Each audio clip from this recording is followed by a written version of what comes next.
Righto, it's kicked over to 11:01, so we might jump in, everybody.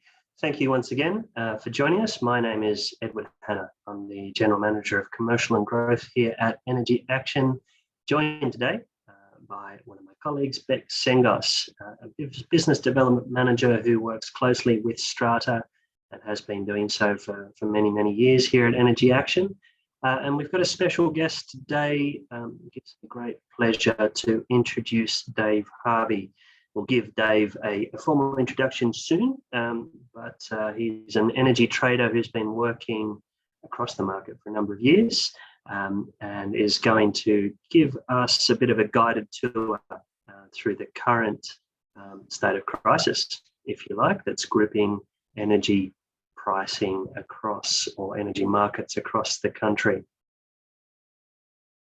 Just watching a few more people join us online, and I might, with no further ado, start moving into the topic. As to get there, though, I do just want to offer up our Acknowledgement of Country. In the spirit of reconciliation, we acknowledge the traditional custodians of country throughout Australia and their connection to land, sea and community. We pay our respect to the elders past and present and extend that respect to all Aboriginal and Torres Strait Islander peoples today. I'm joining you, as is Dave and in fact Bec, from within the Darug Nation, and I'd like to acknowledge the traditional owners of Parramatta, which is where both Dave and I are, the Boromatagal people, a clan of the Darug Nation, who first settled along the upper reaches of the Parramatta River. And Bec, I believe you're in the country of the Warraway people today, also in the Darug Nation.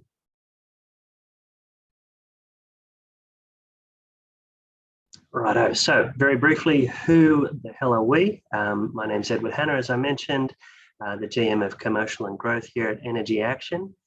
Been 25 odd years in the energy market and 25 years preparing, I guess, for circumstances like we're seeing in the markets this week. But to be honest, as surprised as many other market observers at some of the events that we've seen over the last few months and where it's got us to. Bec, who's been with us about 8 years now here at Energy Action, working across the business in our operations, helping our customers contract and managing our pricing services, who is now working directly with customers, particularly customers in the Strata space. Welcome, Bec. Thanks, Ed. And also Dave, as I mentioned, Dave is an energy trader with years of experience across the sector, supporting customers as well as large and small retailers with their trading and risk management. Dave has been working with a few of the small retailers most recently who are directly exposed to the high spot price, which was in fact suspended just yesterday afternoon. I think this experience gives Dave a pretty unique perspective on how the drama has unfolded and what it may mean for customers in the longer term, which is what we'll be talking through today as we consider what Strata organisations need to do to manage their energy costs for the go forward. Dave, thank you very much for joining us. It's very generous of you to give us your time and your insights. I know there's a lot going on around you. And as you mentioned earlier, you've got an eye on the screen. The prices on screen will give you special dispensations if you need to swear or jump off and make quick decisions in the background. Thanks, Ed. I'll try not to swear. Okay. Cool. Okay. Right. Bec, may I ask you just to give us a brief rundown for our audience as to who Energy Action is and what we're all about? Yeah, absolutely. So we are a energy brokerage company, or your energy partner in energy contracts and energy management. One of our biggest things at the moment is, or always has been, is to make sure that we help you get easier, cleaner and least cost energy contracts and help you navigate the, as we're calling it at the moment, the minefield of the energy market. We've been around for over 20 years now. Ed, who we are graced with today, is one of our founders. And we have been managing over 20,000 small sites, over 1,000 large sites, And we have recently been net zero accredited, which was pretty cool, helping make sure that we've got a nice, clean future for our children. That's right. Thank you. Cool. And Bec, Strata. We've been in Strata a long time, helping many Strata organisations through the perils, pitfalls, and powers of the energy market. What do we know about Strata, and what have we got to share with the Strata managers who've joined us today? Yeah, absolutely. Good question. We figured this was the best place to start. Strata is complex, as I'm sure any Strata managers that are online today understand. Over the last decade, probably a little bit longer, we've worked really closely with Strata companies, especially in New South Wales, but across the country. So we've been able to understand and learn a lot about what makes Stratas tick and what makes them, I guess, unique in the energy buying market, as well as just the company in general. So we understand that they're complex. They've got really diverse and differing energy needs that they've got. Lots of sites moving in and moving out and things like that as Strata companies come on, or owners corps come on and move across. We also understand that they're dealing, or Strata managers are dealing really heavily with lots of different personalities in amongst those buying groups that they've got as well. So that can also be complex to add on top of it. And then also dealing with embedded networks, which a lot of the Stratas will know and go, oh, they can be really difficult. And the risks of on-selling, especially in the market today, are just really, really tough. So we've learned a lot. I guess the biggest thing from our perspective is that there's probably two key things that are really important to Strata: saving some money, making sure that they're getting the best deal across all of the different buying categories that they need to do, and saving time. The complexity means that it's really time strict, and it means that those Strata managers are already really run thin as it is. So being able to, I guess, have an energy partner helps take some of that burden off. And we've popped a couple of notes up there, as well as a couple of emerging trends that we probably wanted to flag with Stratas that will probably start to come forefront of their minds. And that's the rapid growth in EVs, or electric vehicles, and what that might mean for Strata complexes, as well as the, I guess, growing expectation within the community. There's lots of talk of green energy, there's lots of talk of net zero, and that will start to come to the forefront of people's minds as well in the Strata community. Absolutely. Yeah, so a couple of key themes there, right, Bec? For Strata, we appreciate how time critical Strata management is, and then from our point of view, we see a lot of value in Strata managers having a reliable partner that can communicate well with them and understand exactly what they need and help them maintain the trust and confidence of the committees that they're working with. Secondly, too, we appreciate that energy, particularly in the current climate, is a real cost of living issue. As energy costs go higher for Strata, there's only a couple of options, right? It's more costs out of the maintenance budget that we're going to go somewhere else, or it's increasing levies and fees on residents and tenants. Real impacts, right? So we work very hard to try and protect all of our Strata partners from those impacts as best we can. Absolutely, which is probably a good lead in, Ed, I guess, for you and Dave to talk about what's going on in the energy market at the moment. I'm sure everyone's heard it's been on the news even as so much as an hour ago on what's happening in the market. So any insight? Yeah, look, well, I'm going to pepper Dave with a bunch of really difficult questions, but I guess just to set a bit of context for that, we're not going to do a sort of Energy 101, but I suppose just to make the point that under the energy bill that Strata managers and Strata residents would see as they're opening their mail each couple of months, there's a whole supply chain, very complex supply chain underneath that, and a portion of the costs that you're paying to your energy retailer go to support that retailer and support their risk management and their operations, etc. A portion go through the poles and wires businesses that deliver that energy. But a large portion, and this week, a very large portion, is going through to the generators. And we're going to focus a lot today, I think, on the generator space. There's some pretty interesting things going on in the network space at this time of the year, but we'll have to push that to aside so we can worry about generators. Before we get into the current situation, I just wanted to give a bit of background. Everybody's probably very aware of this, but just for some context, the energy markets are undergoing a pretty significant transition at the moment. There's loads of headlines about what's going to happen over the course of the next 5, 10, 15, 20 years. And those headlines and decisions being made now are having a significant bearing on what's happening with prices this week, and will continue to have a bearing over the next couple of years. A couple of ways just to look at this transition very quickly. The graph on the left, sourced from AEMO by AFR, just gives us a bit of insight into what AEMO sees in respect of generation mix, planned, possible and probable over the next 30 years.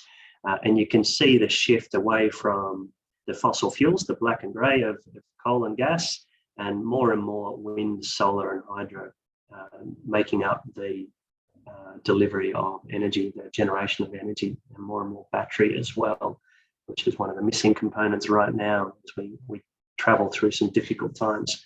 The key driver for this, or one of the key drivers for this, I should say, this transition is obviously reducing emissions in line with the science coming out of the IPCC process sponsored by the UN.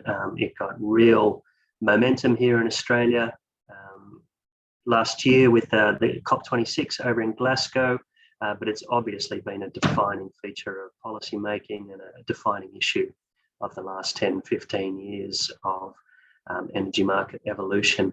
And this graph in the chart, this chart in the middle, I should say, gives a couple of indicators of what's expected to happen to emissions associated with energy production here in Australia over the next 30 years. A couple of different scenarios. A slow scenario, the yellow scenario is the slowest, a step change through progressive change, but a possibility, these two shorter curves, that with the right policy frameworks and the right economic considerations going into the planning process, that we'll have a much faster trajectory towards net zero in the energy sector. This one in the foreground is the hydrogen superpower scenario. The middle scenario, this mauve purple one, was regarded a few months ago when this was produced, January 21, produced in 22, but referencing back to Jan 21, some studies, a step change scenario showing emissions getting pretty low out of the energy market through 2030 to 2035, as it's reflected on the left. But the other thing that policymakers are trying to plan for is growth in the energy market over the next few decades as well. And two considerations. One's the electrification of appliances and electrical vehicles.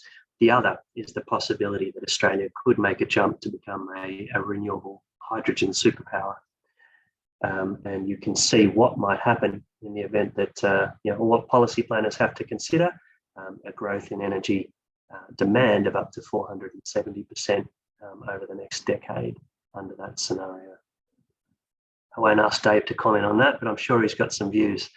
The policy framework that here in Australia, but look internationally as well, that a lot of policymakers are referring to is what we talk about as the energy trilemma, and that's trying to balance the three priorities of energy security, environmental outcomes, and least cost outcomes. I guess as I look at what's happening in the energy markets currently, I can see that one of the foundation assumptions of the energy markets over the last, certainly since I've been involved since the 1990s, has been that there's loads of fuel. There's loads of input fuel in Australia to support the energy generation industry, a shortage of fuel, coal, gas, and even as we transition into renewables, sunshine and wind is not a problem here in Australia. One of the most, prescient comments I read recently, Dave, was actually from the CEO of Alinta Energy, who made the comment that in opening our market so far to export here on the East Coast for natural gas and now coal as well. We've really imported a whole lot of energy shortage or fuel shortage issues that people are exposed to around the planet. And that's starting to have real impacts on people's lives and livelihoods. Is that your read, mate, on what's going on right now to lead us to this the energy market is broken statement? I think there's not a physical shortage, no. Price issue, yes. So the link to international pricing has certainly pushed up domestic pricing dramatically. I guess as we see in WA, they've got the reservation policy.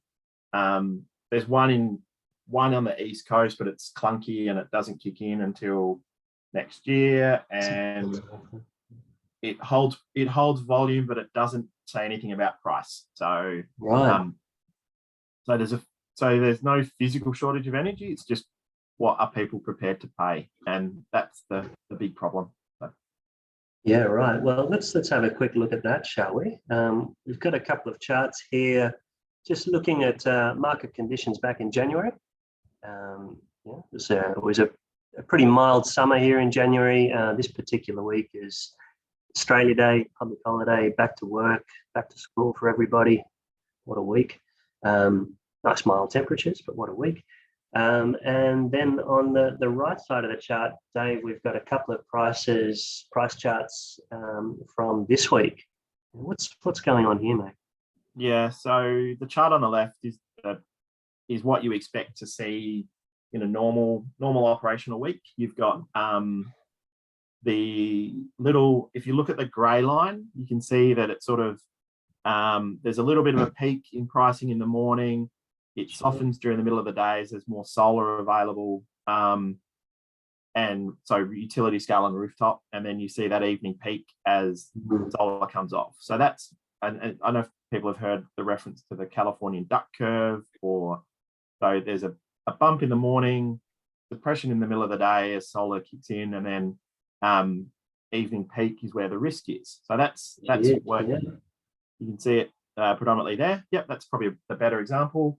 And the spot price, now my eyesight's not so good. It's sort of sitting around at, between 50 and 100.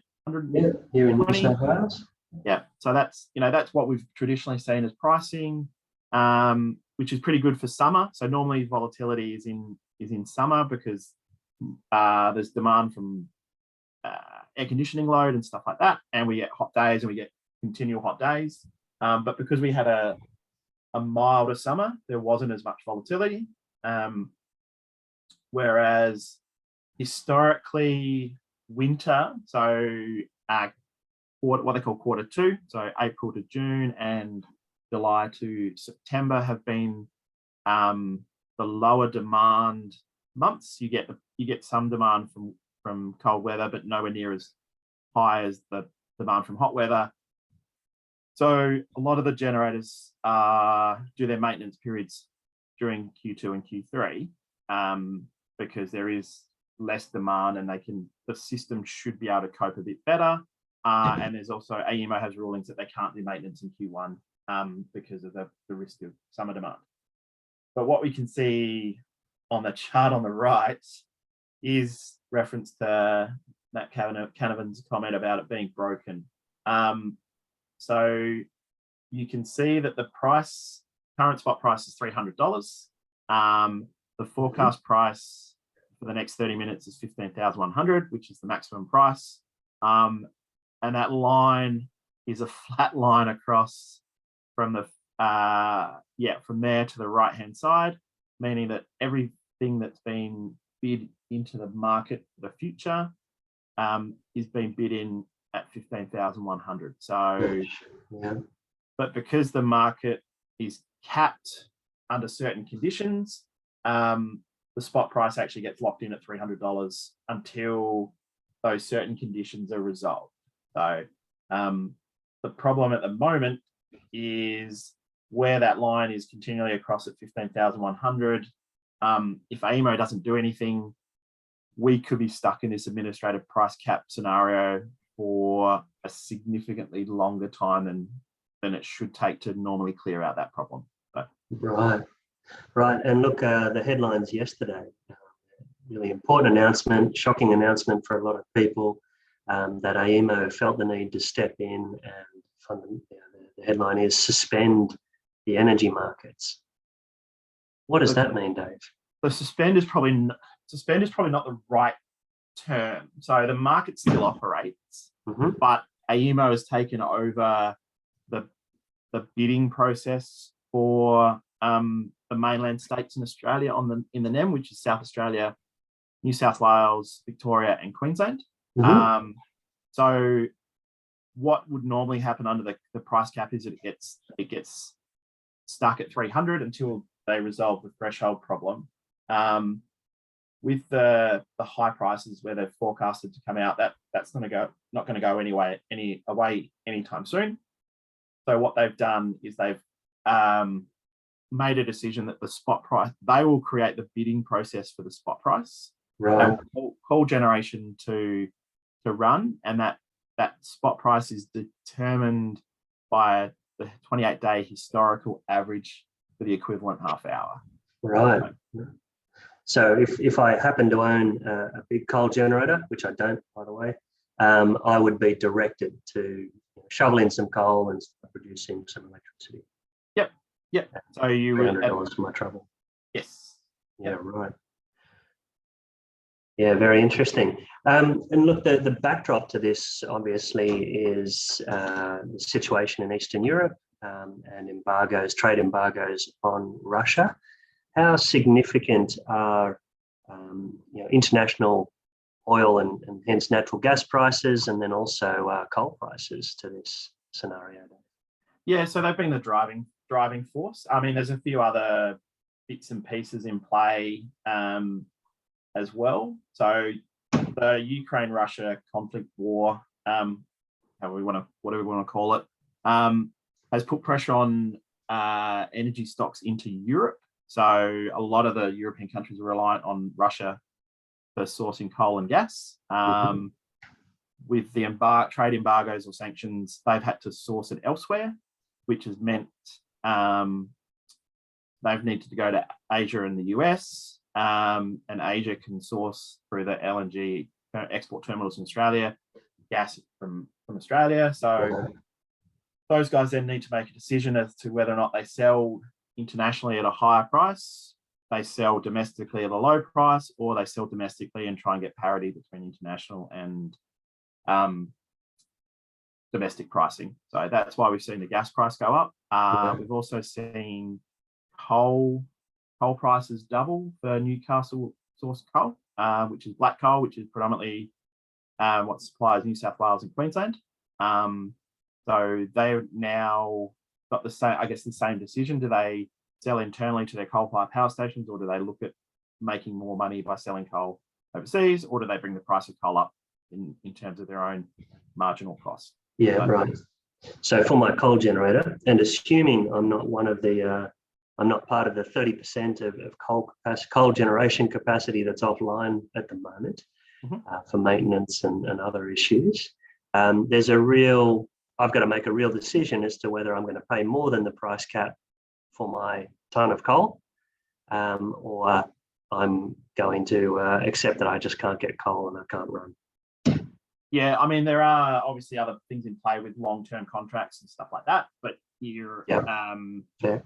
so that should be in the mindset of the coal generators as to what their actual marginal cost is. So I can't imagine, a lot of coal generators would be just completely running on spot coal. Spot gas is a little bit different because the gas-fired generators will not necessarily, they'll have some longer term contracts, but they'll also be driven by the spot price because they don't know exactly what demand they need each day and stuff like that. So gotcha.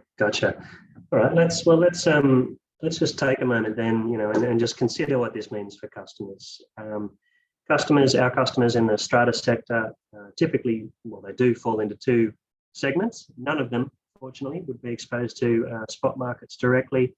they'll all be in contracts with retailers or looking to get into contracts with retailers. And there's two markets fundamentally, right, Bec? There's our small markets below 160 or 100 megawatt hours, depending on your state of usage per annum, and then above that line. So just to have a quick look at what's happening for small businesses and also mums and dads, the tenants and the residents within strata complexes right now. What are we seeing? Yeah, absolutely. So at the moment, we're seeing the market across both. We're going to have some July price increases for the smaller market, which is standard.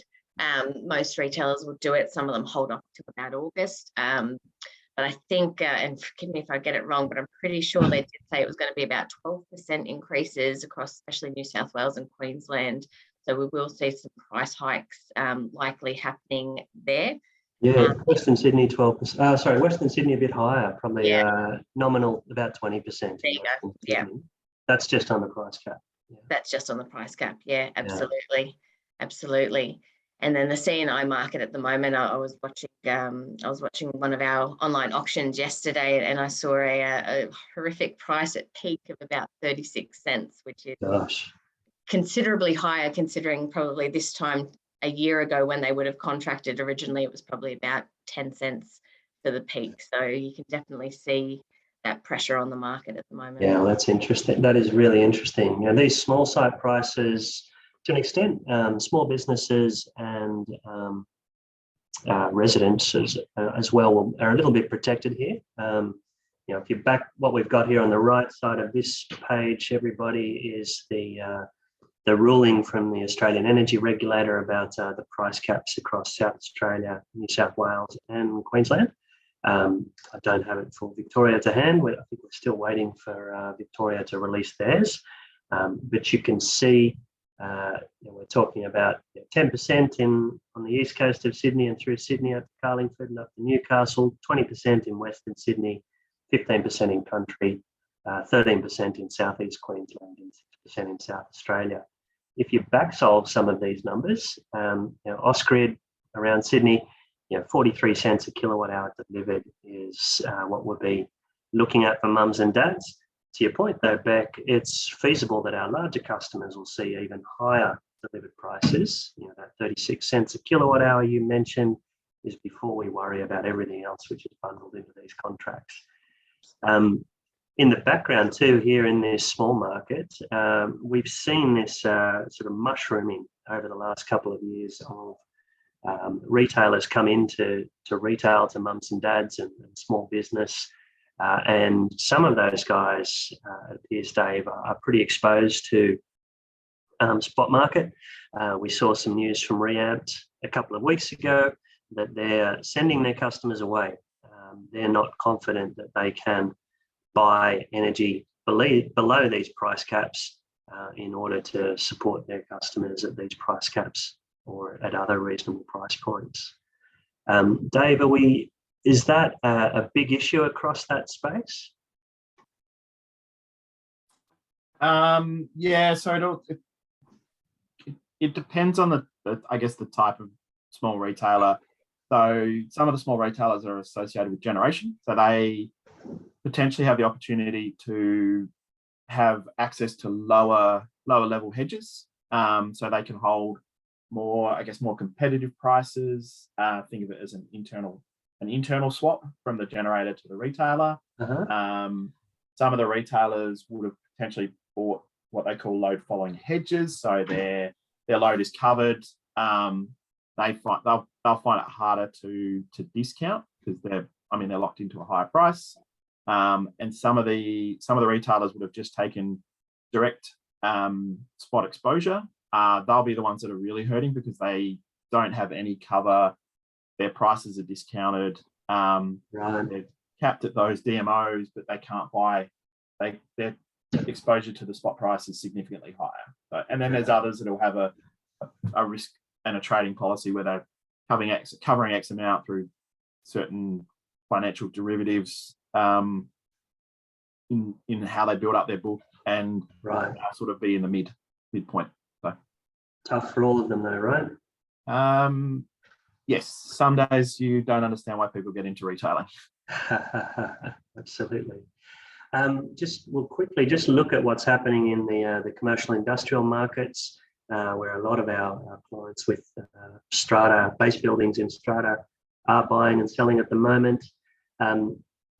Bec, we can see on the left side of the page, as you described, the market has shifted up considerably over the last 6-12 months.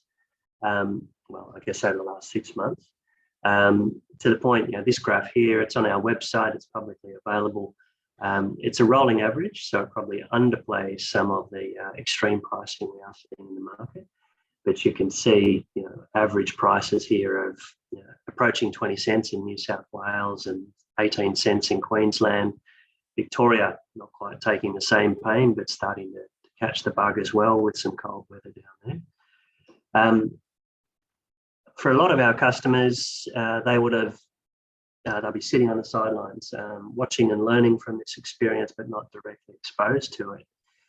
For customers who are in need of contract Bec, what are you telling them? How do we advise our customers through this sort of a situation? Yeah, absolutely. One of the key things at the moment is if you can wait.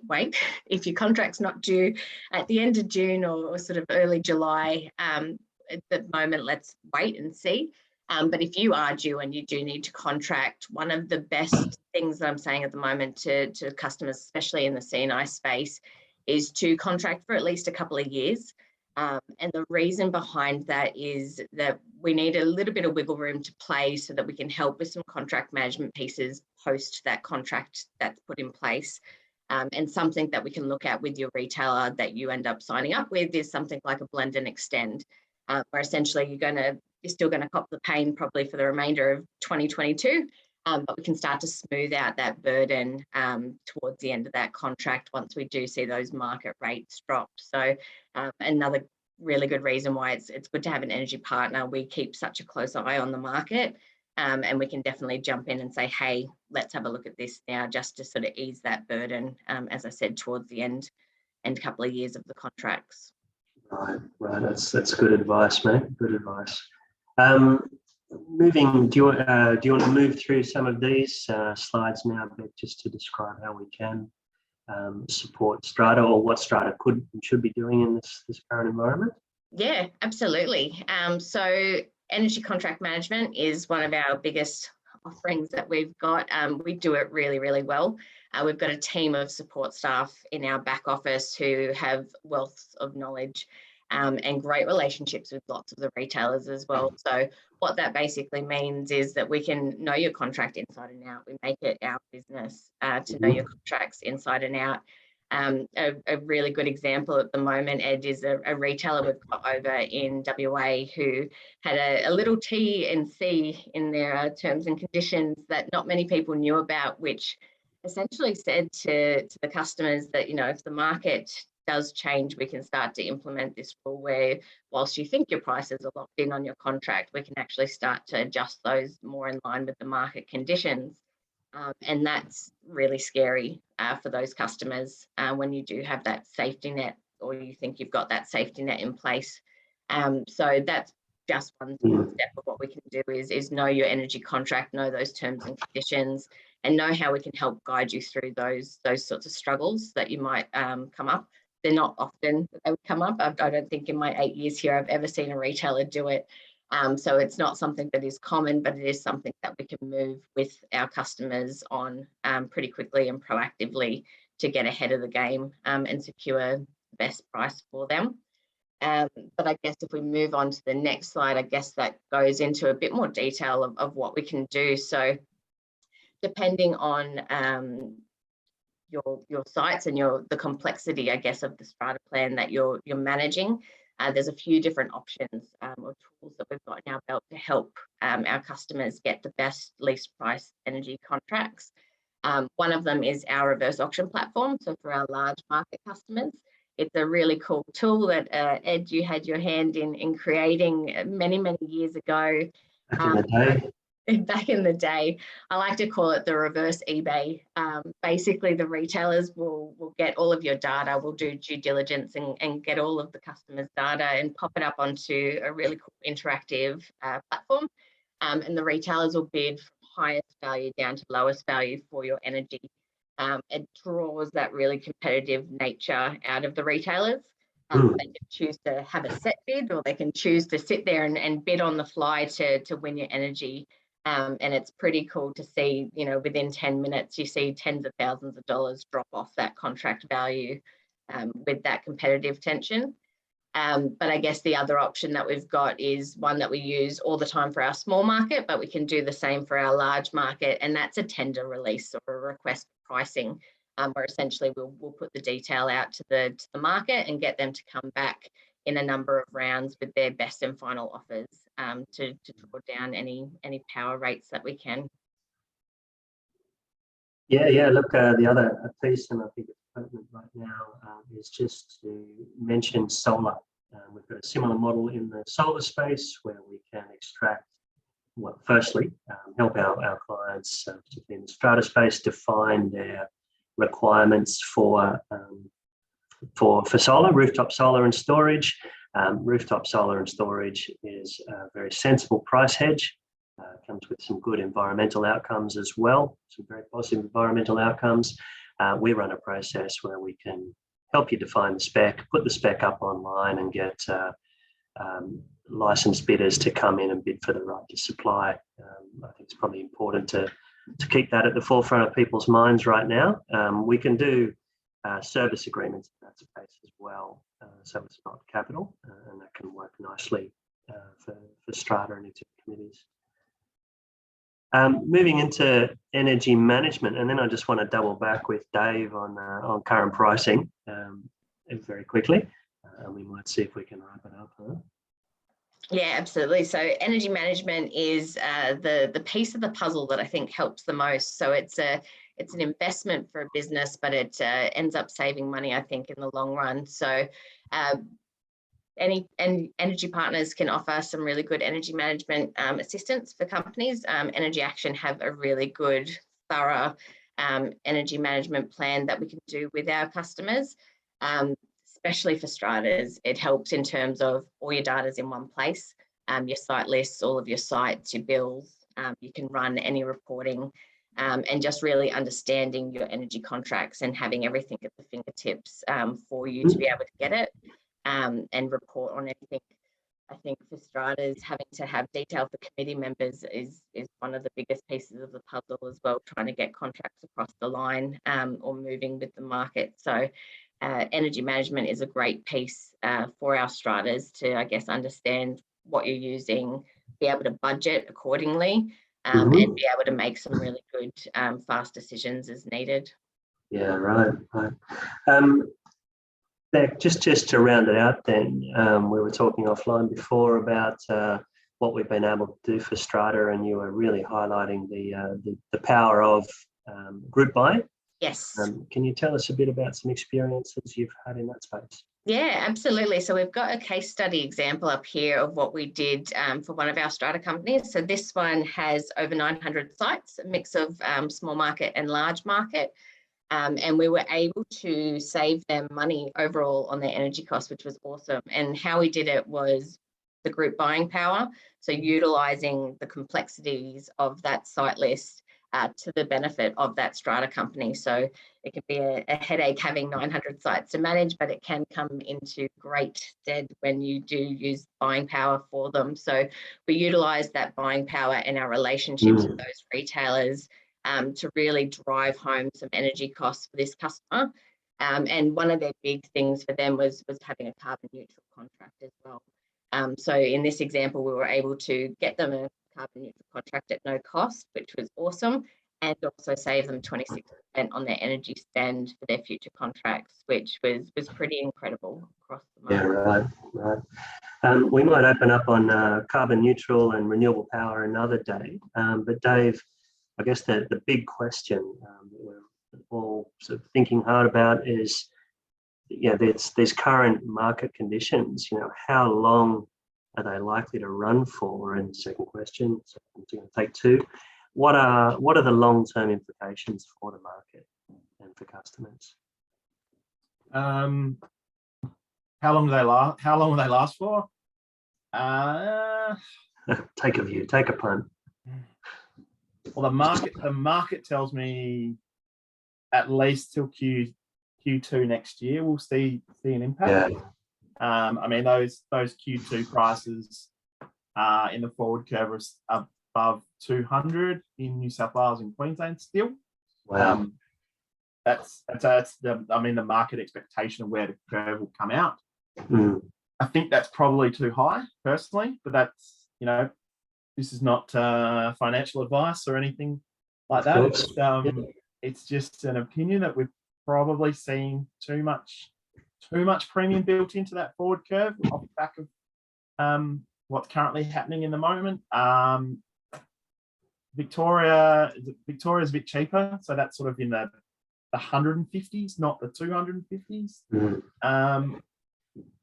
But I mean, one of the biggest issues we'll see is that we're coming into the northern winter. We've got, even if the conflict in Russia-Ukraine ends tomorrow, they'll still take a while for all that to filter through. And they're moving into a winter period, so that's going to put pressure back on the gas requirements as well. So I think we will see high prices at least for the next 6 months. I don't think they'll be as high as they currently are. I think that issue will get resolved, but they'll still be higher than we've seen historically. So.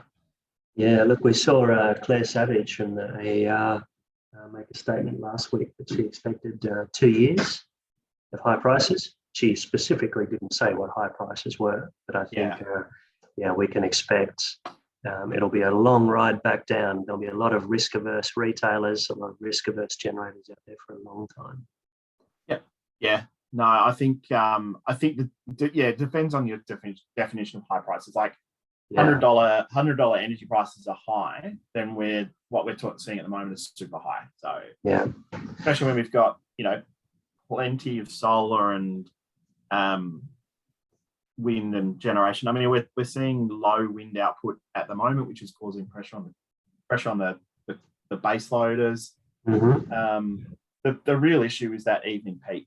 So when the solar runs out, when the sun starts to go down and solar decreases, how do you actually make up that shortfall? So, and that battery fleet's just not here yet. Yeah. So look, turning that into sort of tangible actions, Bec, you've prepared a couple of key pointers for Strata. Do you want us just to strap us through the solutions that you can reach on behalf of your customers? Yeah, no, absolutely. So I think from everything that we've gone through and everything that we, I guess, are seeing at the moment, I thought it best to summarize it in 4 key points for Strata on what's best. And the most important one is knowledge is power. Have a really good trusted energy provider. Energy Action can help you in that space, but being able to understand the market and prepare for it is key. Use the power of the energy market. Using that group buying power that you have as a Strata company is also invaluable. You'll be able to drive down prices with that group buying power and turn that complexity into a win for you guys. As we were just talking about, behind the meter solar and battery storage, when it becomes, if it does be something that is something that the Strata companies can look at, it's definitely worthwhile. It can start to reduce some of that energy cost, as well as the bonus of reducing emissions, and invest in energy spend management. It is a worthwhile investment. It'll help you with your contracting, it'll help you with your budgeting, and it will help you with all of your sort of, I guess, background detail that you need. That's great, Bec. Look, I think that from my point of view, we've heard from Dave that different retailers are going to have different exposures to what's going on. You can't just ask for a price. I think you really need to test any price you're seeing in the market. But at the same time, it's also really important to be ready to make quick decisions. That decision might be to sit off and go on default rates. We had them up on screen. They're horrible. But each business does have to consider its own circumstances specifically. And look, we're here to help you work through the possibilities and understand the risks you're taking. It's time for us to wrap up. I didn't invite questions, but we'd love to field any if there are any. Please feel free to drop any into chat or into the Q&A panels. I might just take a moment just to thank Dave loudly for your time and your generosity here today, mate, in sharing what your views of the market are and what you can see. It's great for our business to be able to reach out to experts like yourself and understand what it's like at the coalface. Thanks, Ed. Thanks for the opportunity. I'm glad I didn't swear at all, and it was pretty calm. Very well behaved, Dave. Great. Okay, and Bec as well. Thank you. We've got a couple of tools that we're going to send out to everybody who's attended here today that might be of benefit and value. And of course, if you would like to reach us, grab a screenshot of Bec's details, and you'll see Bec's details on the email that comes to you as well. Bec as well, thanks for your preparation and thanks for pulling this together today, mate. Not a problem at all. Thank you so much as well, Ed and Dave. It's I think it's been invaluable information, and hopefully it's helped. Yep, great. Okay. Well, look, I can't see any questions. We've hit time, so we might take this opportunity to say thank you, everybody, and goodbye. Thank you.